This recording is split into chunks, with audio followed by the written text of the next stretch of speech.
उन लोगों से भी अधिक दोषी वो पुलिस वाले हैं जिन्होंने संतों को मरने के लिए भीड़ के हवाले कर दिया। और मैं समझता हूं कि वो तो संतों की हत्या नहीं है, वो भारतीय संस्कृति की हत्या है, वो सनातन पवित्र परंपरा की हत्या है, जो आद्य शंकराचार्य जी की परंपरा है, वो हिंदू धर्म के मान बिंदुओं की हत्या है। इसको इतने हल्के में देश को नहीं लेना, देश नहीं लेगा, देश कभी नहीं भूलेगा। ये घोर अन्याय है। उन पुलिस कर्मियों पर उनको निलंबित करने से हम लोग संतुष्ट नहीं होने वाले। अगर सच्चे अर्थों में उद्धव ठाकरे जी को अपनी हिंदुत्ववादी छवि बनानी है और बचानी है, बाला साहब ठाकरे के नाम को रोशन करना है दोबारा से, तो निश्चित रूप से उनको चाहिए कि उन पर हत्या का केस लगाएं। पुलिस वालों पर, जितने भी पुलिस वाले वहां उपस्थित थे, उन पर हत्या का केस लगाना चाहिए।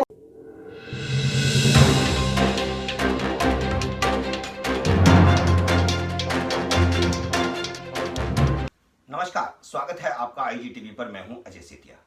सबसे पहले आप सबका बहुत बहुत आभार कि हमारा पिछला वीडियो जो पाल घर में 2 साधुओं की हत्या के संबंध में था, उसे बड़े पैमाने पर लाइक किया गया और बड़े पैमाने पर देखा गया, क्योंकि हमारा ही वीडियो था जिसने इस संबंध में विस्तृत जानकारी दी थी।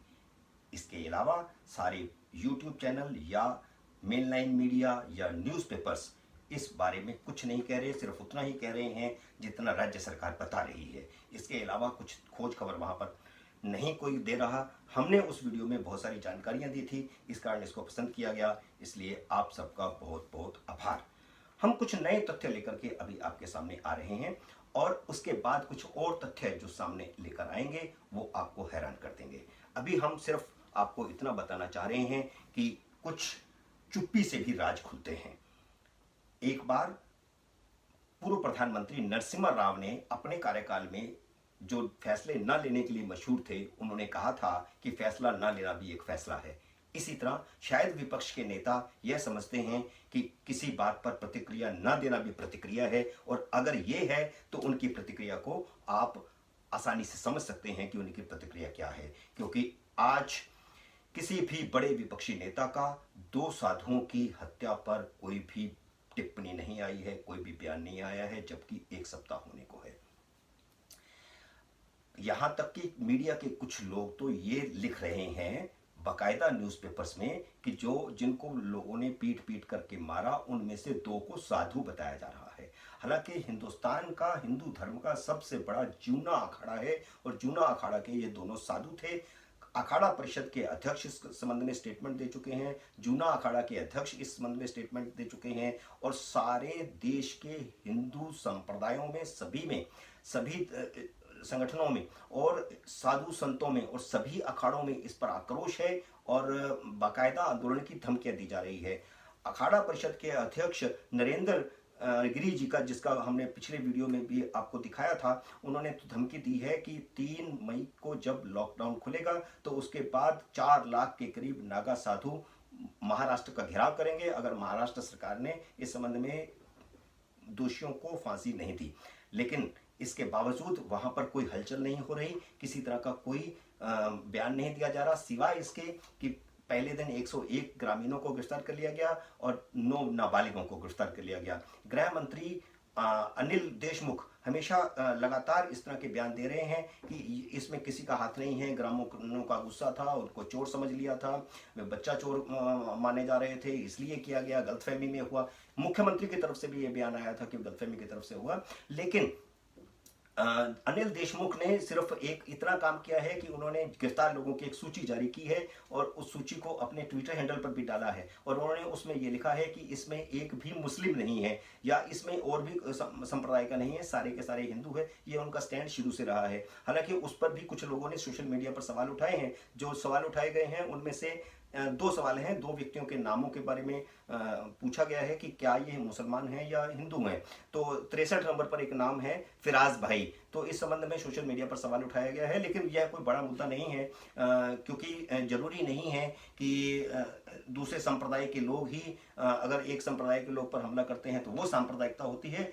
सबसे बड़ा देश में अगर कोई सांप्रदायिक है तो वो लेफ्टिस्ट है, क्योंकि लेफ्टिस्ट लगातार हिंदू धर्म के खिलाफ लगातार पिछले 72 साल से अभियान चलाए हुए हैं। और जो केरला में जो टकराव हो रहा है वो वास्तव में हिंदू वर्सेस कम्युनिस्ट है। तो इसलिए ये एक संप्रदाय है अपने आप में कम्युनिस्ट। और अब ये जो नए तथ्य सामने आ रहे हैं उन तथ्यों के मुताबिक पाल घर में क्रिश्चियंस लगे लंबे समय से अभियान चलाए हुए थे धर्म परिवर्तन का, और कम्युनिस्ट अपने पैर वहां फैला रहे थे।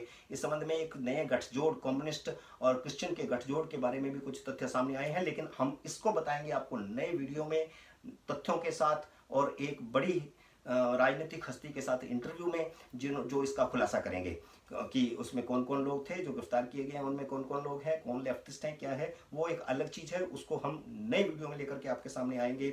लेकिन इस बीच जो बड़ी खबर है वो बड़ी खबर ये है कि साधु समाज में आक्रोश बढ़ता जा रहा है। और अभी हम आपको दिखाते हैं परमहंस डॉक्टर अवधेश पुरी जी महाराज का यह बयान जो उन्होंने बड़ा ही आक्रोशित होकर के दिया है। और जिससे आप अंदाजा लगा सकते हैं कि जो सबसे पहले अखाड़ा परिषद के अध्यक्ष नरेंद्र गिरि जी ने कहा था कि 3 मई के बाद हम कूच कर सकते हैं महाराष्ट्र की तरफ, तो उसकी तरफ ये इशारा करता है ये बयान। आप सुनिए अवधेश पुरी जी महाराज को। उन लोगों से भी अधिक दोषी वो पुलिस वाले हैं जिन्होंने संतों को मरने के लिए भीड़ के हवाले कर दिया।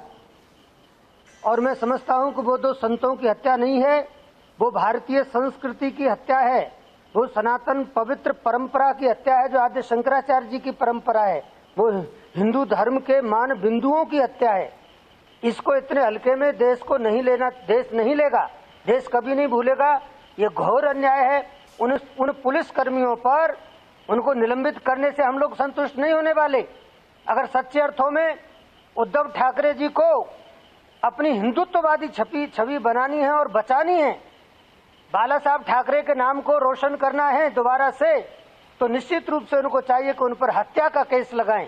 पुलिस वालों पर, जितने भी पुलिस वाले वहां उपस्थित थे उन पर हत्या का केस लगाना चाहिए। और इस मामले को निश्चित रूप से जल्दी इसका कोई निर्णय हो ऐसा प्रयास करना चाहिए। फास्ट ट्रैक कोर्ट में इस मामले को ले जाना चाहिए। किसी भी कीमत में हम लोग शांत नहीं बैठेंगे। ये तो हम लोगों का धैर्य है, हम लोगों का संयम है कि हम लॉकडाउन का पालन कर रहे हैं। नहीं तो जिस प्रकार से हमारे संतों की निर्मम हत्या हुई है, हम लोग नागा सन्यासी लाखों की संख्या में हैं। अब तक हम बाहर आ सकते थे, हम लॉकडाउन को तोड़ सकते थे, लेकिन हमारा संयम है, हमारी मर्यादा है कि हम उस दिन का इंतजार कर रहे हैं जब लॉकडाउन खुलेगा।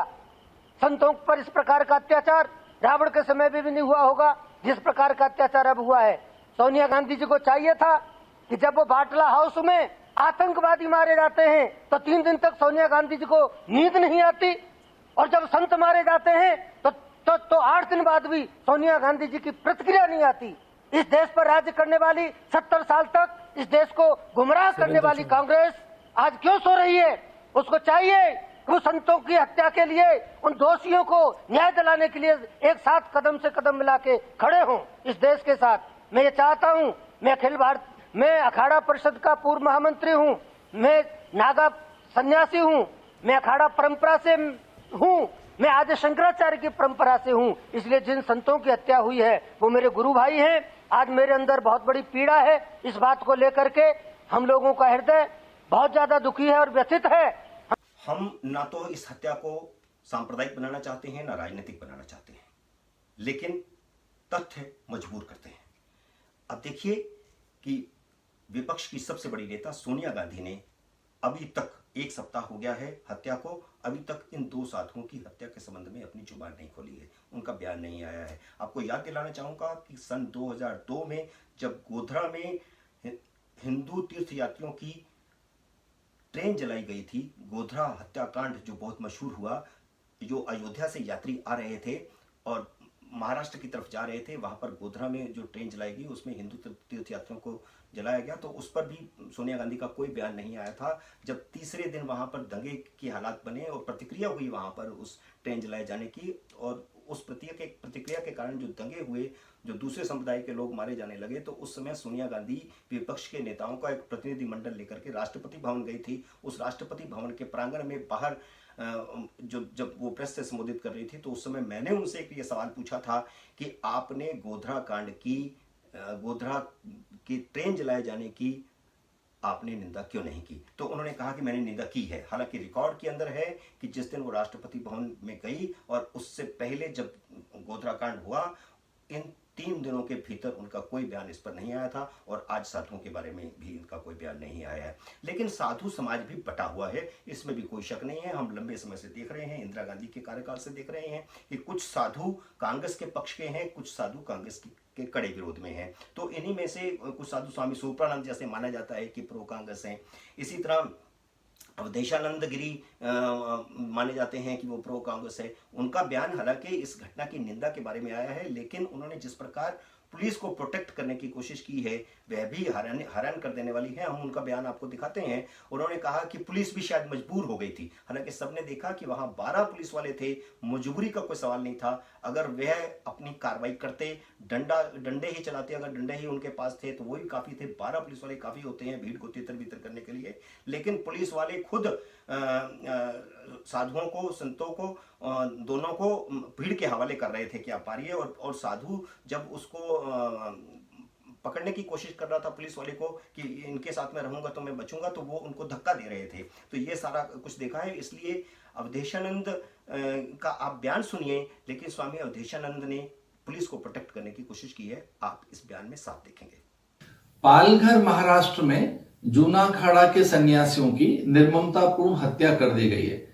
अचानक एक उन्मादियों की भीड़ आई। वे बड़े उत्तेजित थे, आक्रामक थे और बहुत हिंसक थे। उन्होंने पुलिस के सामने, पुलिस के जैसे मानव संरक्षण में उनकी पीट पीट कर हत्या कर दी।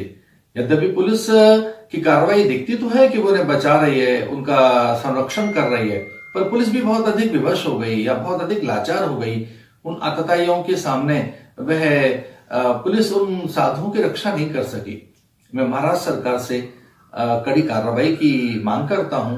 दोषियों पर कड़ी कार्रवाई हो और उनका पता लगाया जाए, उन कारणों का पता लगाया जाए कि किन कारणों से उस उत्तेजित और आक्रामक भीड़ ने उन निरीह और निश्चल सन्यासियों की हत्या की है।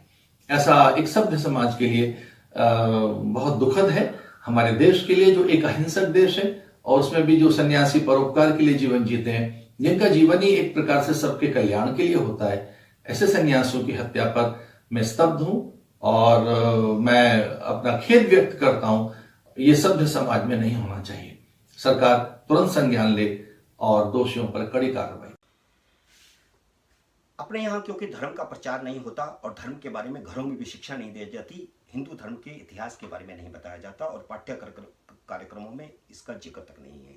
इसलिए आपके लिए जानना जरूरी है कि जूना अखाड़ा क्या है। असल में आदि शंकराचार्य ने जूना अखाड़ा का खुद निर्माण किया था और इस जूना अखाड़ा के अलावा जो 10 अन्य अखाड़े हैं उनके संबंध में सारी विस्तृत जानकारी आपको एक ये वॉइस ओवर वीडियो में हम आपको दिखाते हैं। जैसा कि पहले ही बताया है कि दोनों साधु जूना अखाड़े से जुड़े थे और महाराष्ट्र के एक आश्रम में रहते थे। तो आओ आपको बताते हैं कि हिंदू धर्म में अखाड़े क्या होते हैं और उनका निर्माण कैसे हुआ। असल में हिंदू धर्म को पुनर्जीवित करने के लिए आदि शंकराचार्य ने 7 अखाड़ों की स्थापना की थी। इनके नाम थे महानिर्वाणी अखाड़ा, निरंजनी अखाड़ा, जूना अखाड़ा, अटल अखाड़ा, आवाहन अखाड़ा, अगन अखाड़ा और आनंद अखाड़ा। हालांकि इसके बाद अखाड़ों की संख्या बढ़ती गई और इस समय 13 अखाड़े अस्तित्व में हैं, जिनमें 15 लाख से ज़्यादा संत महंत हैं। लेकिन इनमें सबसे बड़ा अखाड़ा जूना अखाड़ा है, जिसके ये दोनों संत थे। अब साधुओं की संख्या इस अखाड़े में 4 लाख से ज़्यादा है, इसलिए सबसे बड़ा अखाड़ा माना जाता है और इनमें नागा साधुओं की संख्या भी अच्छी खासी है। स्वामी अवधेशानंद गिरी इस समय जूना अखाड़े के अध्यक्ष हैं। इन्होंने ही पालघर की घटना में पुलिस को प्रोटेक्ट करने वाला बयान दिया है, जिससे साधु संतों में गुस्सा है, जिसका जिक्र हम पहले ही कर चुके हैं। वह 1998 में अखाड़े के अध्यक्ष चुने गए थे। अब आपको बताएं कि जूना अखाड़े की स्थापना 1145 में, यानी 875 साल पहले उत्तराखंड के कर्णप्रयाग में हुई थी, जबकि इसका केंद्र उत्तर प्रदेश के वाराणसी में के हनुमान घाट पर है। श्री पंचदशनाम जूना अखाड़ा नागा साधुओं का सबसे बड़ा अखाड़ा है, जिसे भैरव अखाड़ा भी कहते हैं। इस अखाड़े के नागा साधु जब कुंभ में शाही स्नान के लिए आगे बढ़ते हैं तो इस दृश्य को देखने के लिए भीड़ उमड़ पड़ती है। इस समय अखाड़े में 1.5 दर्जन से ज्यादा महामंडलेश्वर हैं, जिनकी शोभा यात्रा कुंभ मेले की शान होती है। इंतजार कीजिए हमारे नई वीडियो का। हम इस संबंध में कुछ नए तथ्यों के साथ नया वीडियो लेकर के जल्द आ रहे हैं। इस बीच लाइक करिए, सब्सक्राइब करिए और शेयर करिए इस वीडियो को। नमस्कार।